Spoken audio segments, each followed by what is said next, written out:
સુરતના કિમ 4 રસ્તા નજીક યુનિયન બેંકમાં 1 કરોડની ચોરી થઈ હતી। બેંકની દિવાલમાં બાકોર ઉપાડી આરોપીઓએ ચોરીને અંજામ આપ્યો હતો। ચોરીની ઘટનામાં ઉપયોગમાં લેવાયેલા અલગ-અલગ મશીનો સાધનો પોલીસે રિકવર કર્યા છે। કિમ 4 રસ્તા નજીક એક ગટરમાંથી ઇલેક્ટ્રિક ગ્રાઇન્ડર, બેકર મશીન, લોખંડની કોશ અને કેબલ સહિતની સાધન સામગ્રી કબજે લીધી છે। ચોરીની ઘટનાને અંજામ આપ્યા બાદ આરોપીઓએ તમામ વસ્તુઓ એક થેલીમાં ભરીને ગટરમાં ફેંકી દીધી હતી। બેંક ચોરીના કેસમાં अलग-अलग 4 राज्यों कुल 8 જેટલા આરોપીઓને પોલીસે ઝડપી લીધા હતા।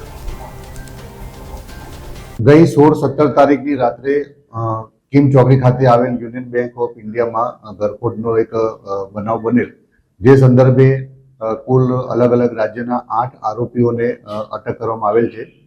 તમામ આરોપીઓને સાથે રાખીને ઘટનાનું રિકન્સ્ટ્રક્શન કરવામાં આવેલ છે।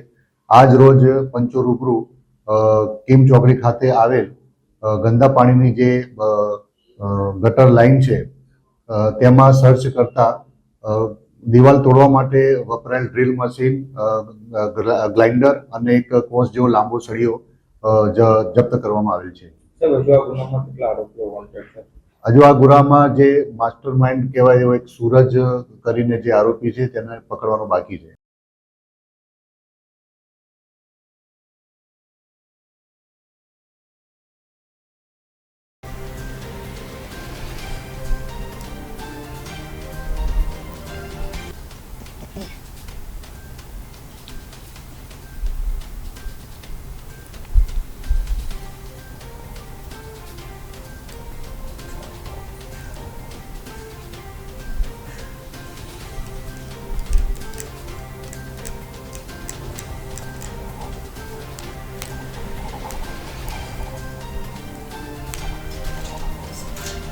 નકલી અમદાવાદમાં નકલી અધિકારી બની